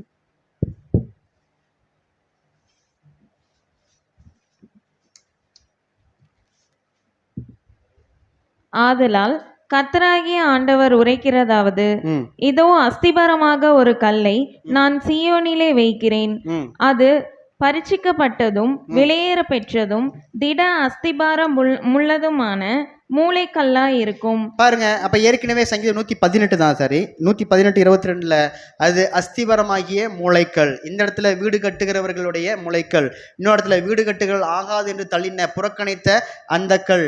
இந்த கல்ல தான் என்ன சிறிய கல் அங்க படிச்சு பார்த்தீங்களா? அது அந்த கல் என்ன ஆயிருக்கு? நமக்குள்ளாக இருந்து கொஞ்சம் கொஞ்சமாக முதலாவது நமக்குள்ள ராஜ்யம் வெளியாக்கப்படணும். நமக்குள்ளிருந்து ராஜ்யம் காண மற்றவர்கள், நம்ம பார்க்கிறவர்கள் ராஜ்யத்துக்குள்ளாக, பிரதர் நான் ராஜ்யத்துக்குள்ள இருக்கிறேன்னு சொல்றது சும்மா வெறுமன பேச்சா இருக்கலாம். இல்ல பிரதர் பைபிள் எப்படி இருக்கு, வசனங்கள் எப்படி இருக்கு, காலக்கணக்கு இப்படி சொல்லியிருக்கு, சகோதரர் இப்படி சொல்லியிருக்கிறார், அது முக்கியம் கிடையாது. ராஜ்யம் நமக்குள்ள காணப்படுதா? நம்ம எத்தனை சத்தியத்தை கேட்கறது முக்கியம் கிடையாது. ராஜ்யம் நமக்குள்ள காணப்பட்டுச்சுன்னா அந்த ராஜ்யத்தினுடைய எண்ணங்களும் சித்தங்களும் செயல்களும் கிரியைகளும் நமக்குள்ள இருந்து கொஞ்சம் கொஞ்சமாக வெளியாக்கப்படும். அப்படி இருந்தால் மாத்திரம்தான் ராஜ்யம் நமக்குள்ள வெளியாக்கிட்டுன்னு சொல்லலாம். இன்னொரு அடையாளம் கூட இருக்கு பழைய ஏற்பாட்டுல. எசேக்கியேலுடைய தீர்க்க தரிசனம் நமக்கு தெரிஞ்ச விஷயம்தான். எசேக்கியேல் தீர்க்க தரிசனம் மற்றும் வெளிப்படுத்தின விஷயத்தில் சொன்னப்பட்ட அந்த தீர்க்க தரிசனம் நமக்கு தெரிந்த விஷயங்கள் தான். நீங்க படிக்க வேணாம், ஏன்னா நிறைய வசனங்கள் போகும். எசேக்கியேல் 47 அதிகாரம் 3-9 முடிதான வசன பகுதிகள் மற்றும் வெளிப்படுத்தின விசேஷம் 22 அதிகாரம் 1 மற்றும் 2வது வசன பகுதிகள். இந்த 2 வசனங்கள் நீங்க பார்த்தீங்கன்னா தேவாலயத்திலிருந்து ஒரு நதி தொடங்குது. அந்த நதி என்ன ஆகுதுன்னா கொஞ்சம் கொஞ்சமாக வருது. நான் பார்த்து கொண்டிருக்கும் பொழுதே நான் அந்த நதியில இறங்கினேன். இறங்கும் பொழுது ஃபர்ஸ்ட் கணுக்கால் அளவு, அப்புறம் முழங்கால் அளவு, இடுப்பு அளவு, அதுக்கப்புறமா நான் நீந்தக்கூடிய அளவு. நான் நீந்திக்கிட்டே இருந்தேன். இது எது அடையாளப்படுத்துகிறது? தீர்க்க தரிசனம். இது தெரிந்த ஒரு தீர்க்க தரிசனம் தான். ராஜ்யத்துல உலக ஜனங்கள் என்ன ஆயிடுவாங்க? கொஞ்சம் கொஞ்சமாக சத்தியம் அவங்க என்னன்னா நீந்தக்கூடிய லெவல்ல அவங்க சகல ஜனங்களுக்கும் சத்தியத்தையும் அங்க என்ன பண்ணிடுவாங்கன்னா தெரிஞ்சு கொள்ளுவாங்க. இதுதான் வெளிப்படுத்தின விசேஷம் 22 அதிகாரத்தை சொல்லும் பொழுது 1000 ஆண்டு அரசாட்சியில முழுக்க கடவுளுடைய திட்டத்தின் பிரகாரமாக கடவுளுடைய வசனங்களும் வார்த்தைகளும் முழு உலக ஜனங்களும் சத்தியத்தின் மூலமாக பெற்றுக்கொள்ளுவாங்க என்பதை தான் அங்க வெளிப்படுத்தின விசேஷம் 22 அதிகாரம் அங்க சொல்லக்கூடிய விஷயங்களாக இருக்கு. இதில் நமக்கு என்ன அடையாளம்? புது சிருஷ்டிகளாக இருக்கக்கூடிய நமக்கு என்னென்னா, ஃபஸ்ட்டு போய் நம்ம வச்சோம் கணுக்கால் அளவுக்கு போய் நம்ம என்ன பண்ணோம்னா, சத்தியம் இப்படி இருக்குதா? எப்போ ஆரம்பித்தோம் தெரியாது. ஒருவேளை நம்ம எப்போ தேட ஆரம்பித்தோம் அது அவங்கவுங்களுடைய மனசுக்கு தான் தெரியும். எப்பெல்லாம் நம்ம கடவுளுடைய வார்த்தைகளை தேடுவதற்காக நம்ம ஓடணும் பார்த்தீங்களா, கணுக்கால் அளவு போய் நாம் நின்னோம். அதுக்கப்புறமா கொஞ்சம் கொஞ்சமாக தேட ஆரம்பிக்க பசுத்தாவினுடைய அந்த கிருபை என்னாச்சுன்னா, பிதாவாகிய யாவே கடவுள் மூலமாக பெற்றுக்கொண்ட அந்த ஒரு காரியம் பசுத்தாவின் மூலமாக அநேக சத்தியங்கள் மூலமாக கொஞ்சம் கொஞ்சமாக மேலே வந்து கணுக்கால் அளவு வரும், அப்புறம் முழங்கால் அளவு வரும், இடுப்பு அளவு வரும். இனிமேல் என்ன பண்ண முடியாது, இன்னும் மேலே ஏறினுச்சுன்னா நீந்த கூட அளவு. இப்போ நாம் எந்த லெவலில் இருக்கிறோம் என்பதை நம்முடைய விஷயங்கள் தான் நமக்கு தெரியும். ஒருவேளை கணுக்கால் அளவுலேயே நம்ம நடந்து போயிட்டு இருக்கிறோமா, இல்லை அட்லீஸ்ட் முழங்கால் அளவாவது வந்திருக்கிறோமா, இடுப்பளவு வந்திருக்கிறோமா, இல்லை நீந்த கூட அளவுலாம் இருக்கிறோமா? இதுவும் நம்முடைய ராஜ்யத்தினுடைய காரியங்கள் தான். இது முழுக்க முழுக்க 1000 ஆண்டு அரசாட்சி நடக்கக்கூடிய சம்பவம், அந்த ராஜ்யம். ஆனா இன்னைக்கு இலைப்பாறுதலுக்குள்ளாக நிழலில் இருக்கக்கூடிய இலைப்பாறுதலாக இருக்கக்கூடிய நிழலான இந்த ராஜ்யத்துக்குள்ளாக நம்ம வரணும்னா நம்ம எந்த லெவலில் நம்ம இருக்கிறோம்? இப்போ நான் 4 காரியங்கள் நம்ம சொல்லிட்டோம். 2 உவமைகள் மற்றும் 2 தீர்க்கதரிசனங்கள் நீங்க பார்க்கும் பொழுது இதுல நம்ம எந்த நிலையில் நாம் இருக்கிறோம்? நமக்குள்ள அந்த ராஜ்யம், நமக்குள்ள அந்த பரலோக ராஜ்யம் என்று சொல்லும் பொழுது அந்த ராஜ்யம் நமக்குள்ள இருக்கணும். அதனாலதான் இயேசு சொல்லும் போது பரமண்டல ஜெபம் நம்ம படிச்சிட்டோம். பரலோகத்தில் இருக்கிற எங்கள் பிதாவே, உம்முடைய நாமம் பரிசுத்தப்படுவதாக, உம்முடைய ராஜ்யம் இங்க வரணும்னா பரமண்டலத்தில் இருக்கக்கூடிய அதே விதமான ராஜ்யம் நம்ம உள்ளத்திலையும் நம்முடைய இல்லத்திலையும் நம்முடைய செயல்களிலும் காணப்படணும். இப்படி இருந்துச்சுன்னா அந்த ராஜ்யம் நமக்குள்ளாக என்ன ஆகும்? கிரியை செய்யும். அந்த ராஜ்யம் நமக்குள்ளாக இருக்கணும். ஒருவேளை கடுகு விதை போல இல்லாம வெறும் போட்ட விதை போட்ட மாதிரியே இருந்துச்சுன்னா பயன் இருக்கா? புளிப்பே இல்லாம ஒரு இடத்துல இருக்கக்கூடிய அந்த புளிப்பே இல்லாம இருந்துச்சுன்னா ஏதாவது பயன் இருக்கா? ஒரு சின்ன கல் பெரிய கல்லா மாறாம போச்சுன்னா பயன் இருக்கா? இல்ல அந்த தண்ணி கொஞ்சம் கொஞ்சமாக மேலே ஏறுவதற்குண்டான காரியங்கள் நமக்குள்ள இல்லைன்னா பயன் இருக்கா? கண்டிப்பாக இல்லை. ஆனா ஒரு காலம் வரும், லிட்டரலாகவே இருக்கக்கூடிய தீர்க்க தரிசனத்தையும் நாம் என்ன பண்ணோம்னா மேட்ச் பண்ணி நம்ம பார்க்குறோம். என்ன மேட்ச் பண்ணி பார்க்குறோம்னா இனி வரக்கூடிய காலங்கள். ஏன்னா இந்த ராஜ்யத்தை நம்ம காலக்கணக்கை கண்டிப்பா நாம கண்ணோக்கி பார்த்துட்டே இருக்கணும். இஸ்ரேல் தேசத்தையும் நம்ம கண்ணோக்கி பார்த்துக்கிட்டே தான் இருக்கணும். இந்த காலக்கணக்கு, இந்த பரலோக ராஜ்யம் லிட்டரலா நடக்கக்கூடிய உலக ஜனங்களுக்கு வரக்கூடிய அந்த ராஜ்யத்துக்கு முன்பாக நமக்குள்ள இந்த ராஜ்யம் என்ன ஆகணும்னா வெளியில வந்து ஃபுல்ஃபில் ஆனாதான் என்ன ஆக முடியும்? ஆண்டவராகிய இயேசு கிறிஸ்துவின் 2ஆம் வருகை இந்த உலகத்தின் மத்தியில சம்பவிக்கும். சகோதரர் அடிக்கடி ஒரு வார்த்தை சொல்லுவார், ஏன் இந்த உலகத்துல இவ்வளோ பிச்சைக்காரங்க, இவ்வளோ ஏழைகள், ஏன் காரணம் தெரியுமா? ஆரம்ப நாட்களில் சொல்லுவார் சகோதரர், ஏன்னா நாம் இன்னும் ஓட்டத்தை ஓடி முடிக்கல, அதனாலதான் அவங்க என்ன அப்படி இருக்காங்க, அப்படி இருக்கிறாங்க. அது லிட்டரலா சொல்லுது, உண்மைதான். அப்போ இதெல்லாம் நமக்குள்ள இந்த ராஜ்யம் ஃபுல்ஃபில் ஆனா மாத்திரம்தான் பிதாவாகிய தேவனுடைய ராஜ்யம் இந்த உலகத்தின் மத்தியில சம்பவிக்கும். அப்ப லிட்டரலா ஒரு ராஜ்யம் வரணும்னா அதற்கும் நிறைய வசனங்கள் இருக்கு. இப்போ ஒரு சில வசனங்கள் மட்டும் நம்ம படிச்சுட்டு நம்ம இந்த விஷயத்தை நம்ம முடிக்கலாம். எசேக்கியேல் 38ஆம் அதிகாரம் 5ஆம் வசனத்தை நீங்க படிச்சிட்டீங்கன்னா படிங்க. அவர்களோட கூட பெர்சியரும் ஏத்தியோப்பியரும் லீபியரும் இருப்பார்கள். அவர்கள் எல்லோரும் கேடகம் பிடித்து தலை. அப்ப இஸ்ரவேலுக்கு விரோதமாக யாரெல்லாம் வருவாங்க என்பதைத்தான் எசேக்கியேலுடைய தீர்க்கதரிசனம் அங்க சொல்லப்படுகிறது. எசேக்கியேல் 38ஆம் அதிகாரம் மற்றும் 39ஆம் அதிகாரம் நீங்க வீட்டில் போய் நீங்க தியானிச்சு பாருங்க. அப்ப பெர்சியா எதை குறிக்குதுன்னா அது ஈரான் தேசத்தை அங்க குறிக்குது. அப்ப இஸ்ரேலுக்கும் ஈரானுக்கும் இடைப்பட்ட ஒரு ஒரு ஒரு உறவு முறை நமக்கு தெரியும். இது எப்ப ஆரம்பிக்குதுன்னா 1948 இஸ்ரேல் என்கிற தேசம் அங்க உருவானுச்சு. ஆனா 1984 முதல் ஈரானோடு நட்பு நாடாக அங்க என்ன ஆயிடுச்சுன்னா அங்க வந்துச்சு. 67 வரைக்கும் வந்து பாத்தீங்கன்னா இஸ்ரேலுக்கு அகைன்ஸ்ட் சரௌண்டிங் இருக்கக்கூடிய எல்லா சிட்டிஸும் என்ன பண்ணாங்கன்னா எழும்புனாங்க. ஆனா இந்த ஈரான்ல இருக்கக்கூடிய இவங்க என்ன பண்ணாங்கன்னா 1984 ஒரு நட்பு நாடாக மாறினாங்க. எப்படி மாறினாங்கன்னா அமெரிக்காவுடைய உதவினால ஈரான்ல நிறைய எண்ணெய் வளங்கள் இருக்குதுன்னு சொல்லிட்டு 1983-84 சொல்லும் பொழுது இஸ்ரேலோட அவங்க டைப் வச்சு ஒரு நட்பு நாடாக அங்கே மாறுறாங்க.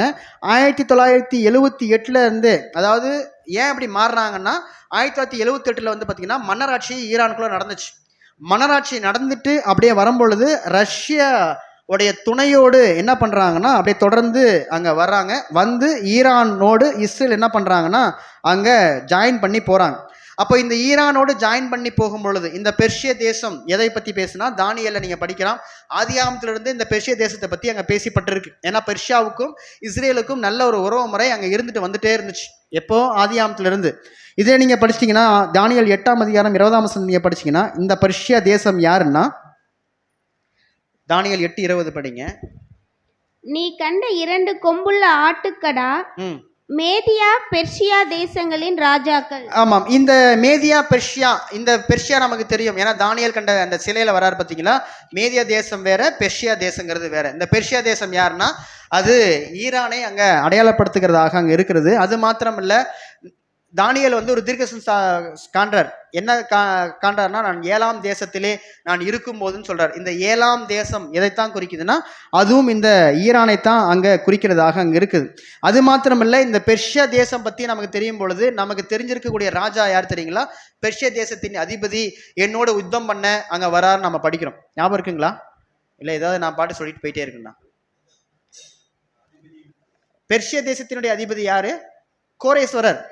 கோரேஸ் அவர் தான் நமக்கு வந்து வேதாகமத்தில் ஒரு ராஜாவாக அங்கே நமக்கு வந்து தெரியுறது வந்து பார்த்தீங்கன்னா இந்த கோரேஸ். இந்த கோரேஸுடைய காலப்பகுதியில் தான் நமக்கு தெரியும் அங்கே இந்த 2 கொம்புகள் பற்றி பேசும்போது இந்த கோரேஸ் மற்றும் தான் அங்கே பேசுகிறார். கோரேஸ் மற்றும் செருபாபேல் பற்றி பேசுகிறார். இந்த செருபாபேல் வந்து என்ன பண்ணுறாங்கன்னா ஆலயத்தை மீண்டும் கட்டுவதற்காக மீண்டும் அங்கே என்ன பண்ணுறாங்கன்னா எடுக்கிறாங்க. இந்த பெர்ஷியா தேசத்திலிருந்து இந்த கோரேஸினுடைய காரியங்கள் பேக்ரவுண்ட் நீங்கள் எங்கேருந்து வருதுன்னா இந்த இடத்துல தான் எஸ்தர் ராஜாத்தி பெர்சியா தேசத்தினுடைய அதிபதியோடு என்ன பண்ணுறாங்கன்னா அங்கே சம்பந்தம் அங்கே கலக்கிறாங்க. அப்போ ஆரம்பத்திலிருந்தே எஸ்தர் யூத பெண்மணி அங்கே கோரேஸ்லுடைய இருக்கு. என்ன ஆகுதுன்னா அங்கே நடக்கிறது 2 பேருக்கும் உள்ள ஒரு உறவு முறையை அங்கே காட்டுகிறதாக அங்கே நம்ம பார்க்குறோம். இது கண்டினியூஸாக இருக்குதான்னா ஒரு காலகட்டத்தில், அதாவது இயேசு கிறிஸ்துனுடைய 1ஆம் வருகைக்கு அப்புறமாக இஸ்ரேல் இங்கே தேசம் இல்லாமல் போனதுக்கு அப்புறமாக பெர்ஷியா தேசத்தோட எந்த விதமான ஒரு இஸ்ரேல் தேசத்துக்கு எந்த விதமான லிங்க்கும் அங்கே என்ன படலைன்னா கொடுக்கப்படலை. திரும்பவும் எப்போ தான் கொடுக்கப்பட்டுச்சுன்னா 1984, அதாவது ஒரு ரீசன்ட் இயர்ஸ்க்கு முன்னாடி தான் இது ஆரம்பிச்சிருக்கு நம்ம பார்க்குறோம்.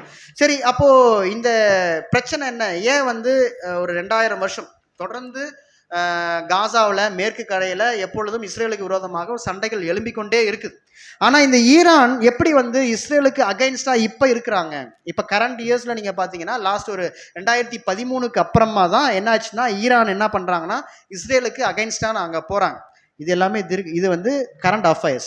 இது வந்து தீர்க்கதரிசனம் எசேக்கியேல் 38ஆம் அதிகாரம் 39ஆம் வசனம் 9ஆம் அதிகாரம் நீங்கள் முழுக்க நீங்கள் வீட்டில் படித்து பார்த்தீங்கன்னா இப்போ நான் சொல்கிறக்கூடிய கரண்ட் அஃபேர்ஸ் எல்லாமே அங்கே உங்களுக்கு லிட்டரலாகவே நடந்து ஏறிக்கொண்டிருக்கக்கூடிய ஒரு தீர்க்கதரிசனமாக நம்ம பார்க்க முடியும். அதாவது பரலோக ராஜ்யம் இந்த உலகத்தின் மத்தியிலே ஸ்தாபிக்கப்படுறதுக்கான எல்லா கால சூழ்நிலையிலையும் உருவாக்கி கொண்டிருக்கக்கூடிய காலப்பகுதிக்குள்ளாக நம்ம கடந்து வந்திருக்கிறோம் என்பதைத்தான் நாம் என்ன பண்ணிட்டு இருக்கிறோம்னா இப்போ நம்ம சொல்லிட்டு இருக்கிறோம். அப்போ 2023 அக்டோபர் 7ஆம் இடத்துல 2023 7 என்ன சொல்கிறாங்கன்னா ஹமாஸ் வந்து பண்ணுறாங்க. ஹமாஸ் வந்து இஸ்ரேலுக்கு விரோதமாக அங்கே எழும்புறாங்க, சண்டைகள் உருவா வருது. அப்போ ஹமாஸுக்கு அங்கே உத்தரவு வரும்போது ஹமாஸ் வந்து இஸ்ரேலுக்கு எதிராக வரும்பொழுது ஹமாஸுக்கு ஆதரவாக யார் வராங்கன்னா ஹிஸ்புல்லா வராங்க. ஹிஸ்புல்லாவுக்கு அங்கே அகைன்ஸ்டாக மாறும் பொழுது ஹிஸ்புல்லாவுக்கு ஆதரவாக யார் வராங்கன்னா ஹவுதீஸ் வராங்க. ஹவுதீஸுக்கு வந்து ஆதரவாக யார் வராங்கன்னா ஈரான் வராங்க. புரியுதுங்களா? ஒருத்தரை விட்டு என்ன பண்ணுறாங்கன்னா கண்டினியூஸாக அங்கே வராங்க. இந்த ஆரம்பம் எதற்காக அங்கே ஆரம்பிக்கப்படுதுன்னா எருசலேமில் மையமாக இருக்கக்கூடிய அந்த எருசலேம் உடைய தேவாலயம். இது நமக்கு தெரியும் 3ஆம் தேவாலயம் கட்டப்படும் என்று நம்பிட்டு இருக்கிறாங்க. கடந்த வாரம் கூட நம்ம பார்த்தோம் அந்த தேவாலயம் நமக்குள்ளாக கட்டப்பட வேண்டும் என்பதைத்தான் சகோதரர் வந்து லாஸ்ட் வாரம் கூட அவங்க எடுத்தார். அது உண்மைதான். லிட்டரலாக இருக்கக்கூடிய விஷயங்களை கலந்து போகிறத விட சபையாகிய நமக்குள்ளாக இந்த 3ஆம் தேவாலயம் கட்டப்படும். நீங்கள் இந்த தேவாலயத்தை இடித்து போடுங்க, 3 நாளைக்குள்ளே நான் எதை எழுப்புவேன்னா எதை எழுப்புவார்? மீண்டும் மகள் லிட்டரலாக ஒரு பேஸ்மெண்ட் போட்டு திரும்ப எழுப்புவாரா? அதை பற்றி பேசுகிறாரா? எதை எழுப்புவார்? நீங்கள் இதை இடிச்சு போடுங்க, 3 நாளைக்குள்ள நான் என்ன பண்ணுவேன்? நான் இதை எழுப்புவேன், சபையை நான் எழுப்புவேன். அதைத்தான் அடையாளப்படுத்த சபை என்கிறது. இது என்னன்னா ஜீவனுள்ள கற்களாக இருக்கக்கூடிய சபையை நான் என்ன பண்ணுவேன்னா எழுப்புவேன். ஆனால் லிட்டரலா ஒரு விஷயம் என்ன ஆகுதுன்னா நடந்தேறிட்டே இருக்கு. பட் சிம்பாலிக்கா ஸ்பிரிச்சுவலா உடைய பில்டிங் என்ன ஆயிட்டு இருக்கு? ஸ்ட்ரக்சர் ஏறிட்டே இருக்கு. அஸ்திபாரமாகிய மூளைக்கல் அன்றா இயேசு கிறிஸ்து மூலமாக கட்டப்பட்ட அந்த அஸ்திபாரத்தின் மேல கொஞ்சம் கொஞ்சமாக 1 பேதுருல படிக்கிறது போல ஜீவனுள்ள அஸ்திபாரமாகிய அந்த கல்லும் என்ன ஆயிருக்குன்னா ஒன்று சேர கட்டப்பட்டு கொண்டே நாம வருகிறோம். புரியுதுங்களா? ஈக்குவல் நீங்கள் பண்ணி பார்த்துக்கோங்க. அப்போ இந்த இடத்துல இஸ்ரேலுக்கு விரோதமாக எல்லா ஜாதிகளும் என்ன ஆயிட்டு இருக்குன்னா அங்கே கூடிட்டே இருக்கிறாங்க. எருசலேம் என்கிற ஒரு தேசத்துக்கு விரோதமாக எல்லா ஜாதிகளும் அங்கே கூடுது. இதுதான் 38ஆம் அதிகாரம் 2ஆம் வசனம் நீங்கள் படிங்க. யார் வருவாங்க? இப்போ இது வரைக்கும் யார் இருந்தாங்க? ஹமாஸ் இருந்தாங்க, ஹிஸ்புல்லா இருந்தாங்க, ஹவுதீஸ் இருந்தாங்க, ஈரான் இருந்தாங்க. இப்போ யார் விரோதமாக வருவாங்கிறதா 38:2 நீங்கள் படிங்க. எசேக்கியல் 32:8.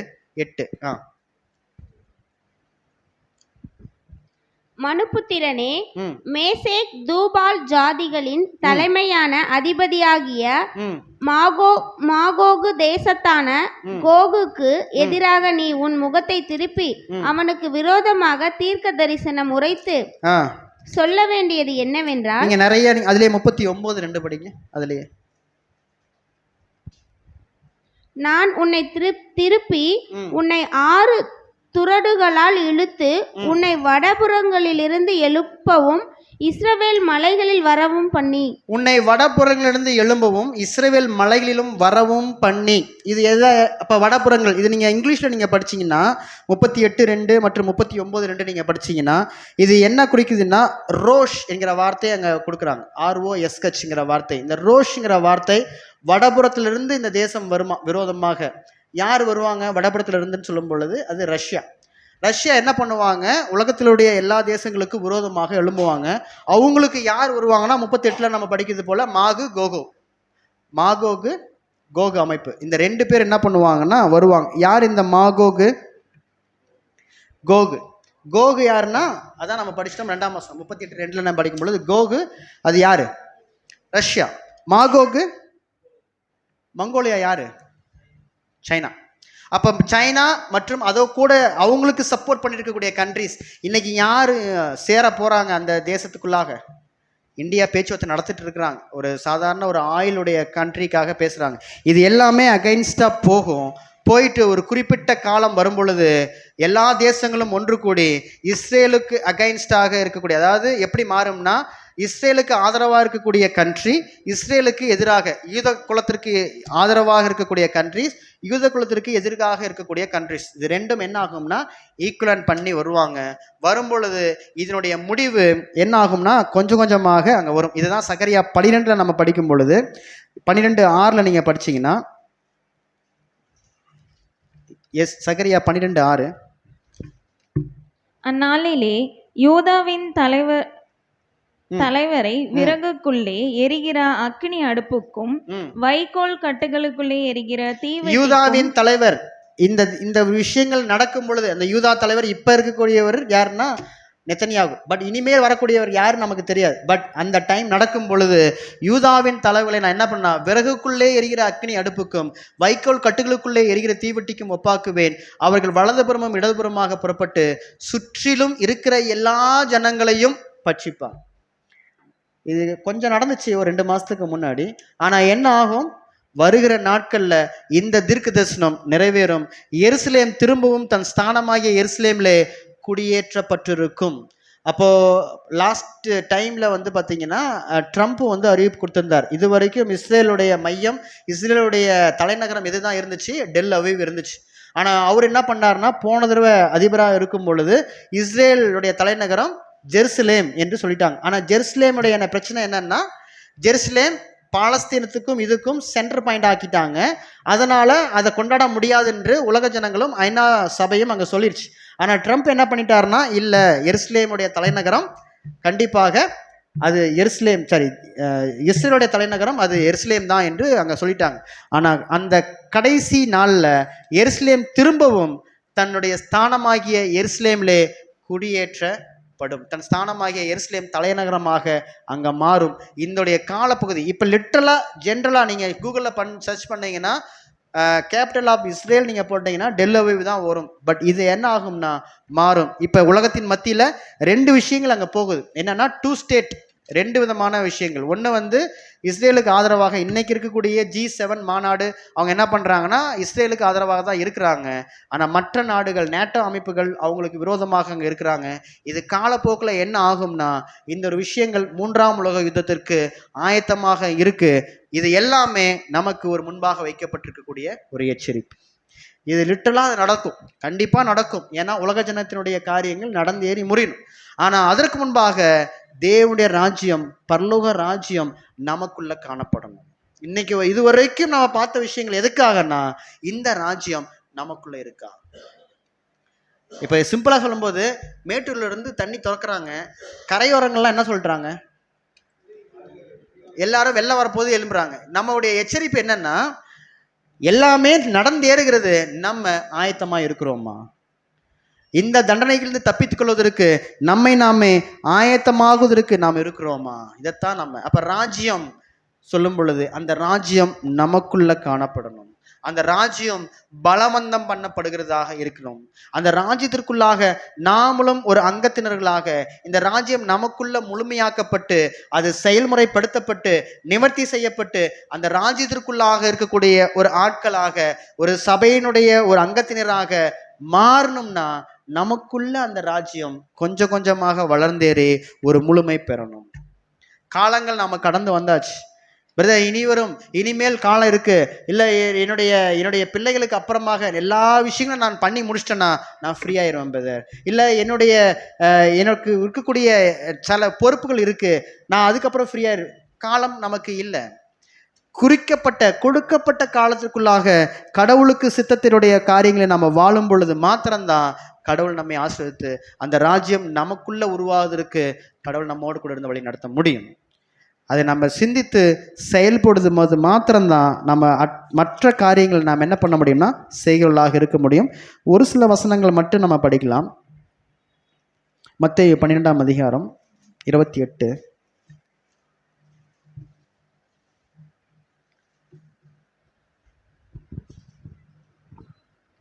நான் தேவனுடைய ஆவியினாலே பிசாசுகளை துரத்துகிறபடியால் தேவனுடைய ராஜ்யம் உங்களிடத்தில் வந்திருக்கிறதே. கடவுளுடைய ஆவியினாலே பிசாசுகளை நாம் துரத்துகிறபடியால், லிட்டரா நம்ம துரத்துறோமானா இல்லை, போயிட்டு 4 பேரை கூப்பிட்டு உனக்கு பிசாசு பிடிச்சிருக்கா வாங்க அப்படின்னு சொல்லி நம்ம துரத்துறது கிடையாது.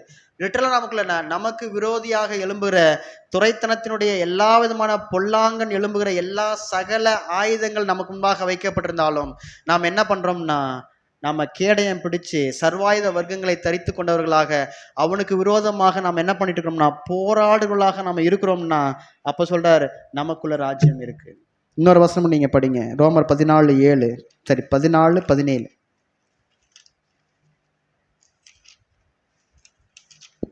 தேவனுடைய ராஜ்யம் புசிப்பும் குடிப்பும் அல்ல. பாருங்க, கடவுளுடைய ராஜ்யம் நீங்க நினைக்கிறது போல புசிப்பும் குடிப்பும் அல்ல, அது நீதியும் சமாதானமும் பரிசுத்த ஆவியினால் உண்டாகும் சந்தோஷமுமாய் இருக்கிறது. இதுதான் கடவுளுடைய வார்த்தை நமக்கு கொடுக்கப்படுது. அந்த தேவனுடைய ராஜ்யம் புசிப்பும் குடிப்பும் அல்ல. புசிப்பும்னா என்ன, குடிப்பும்னா என்ன? நோவா காலத்துல எப்படி இருந்தாங்க? எதை பத்தியுமே யோசிக்கல. அப்பா 120 வருஷமா நான் என்ன பண்றேன்னா ஒரு பேழையை கட்டிட்டே இருக்கிறேன், சொல்லிக்கிட்டே இருக்கிறேன், உலகம் அழிய போகுது, மழை வரப்போகுது, மழையினால தேவன் இந்த உலகத்தை அழிக்க போறார் நான் சொல்லிட்டே இருக்கிறார் நோவா. ஆனா யாராவது கண்டுக்கிட்டாங்களா?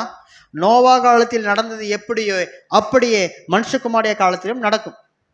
அதுதான் அங்க சொல்றாரு. புசிப்பும் குடிப்பும் தேவனுடைய ராஜ்யம் அல்ல. நாம என்ன நினைச்சிட வேண்டாம்னா இன்னும் காலம் இருக்கு, இன்னும் காலம் இருக்கு, இன்னும் கொஞ்ச காலம்.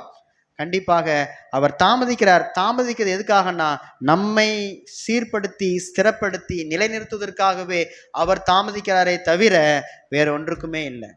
அதை நம்ம என்ன பண்ணோம்னா புரிந்து கொண்டு பரிசுத்த ஆவியினால் உண்டாகும் சந்தோஷம் என்ன? நமக்கு சந்தோஷம் கடவுளுடைய அந்த ஒரு வார்த்தை நமக்குள்ளாக கொடுக்கப்பட்டிருக்கு.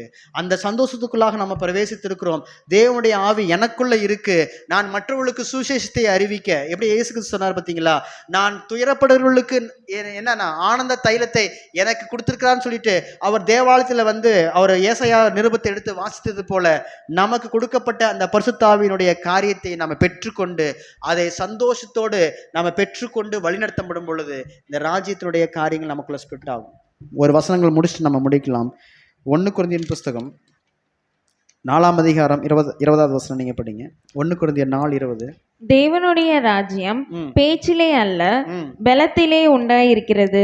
இதுக்கு விளக்கம் கொடுக்கணும்னா சொல்லும் பொழுது நிறைய சொல்லலாம். ஆனால் ஒரே ஒரு விஷயம் என்னென்னா, கடவுளுடைய ராஜ்யம் பேச்சிலே அல்ல, பலத்திலே இருக்கு.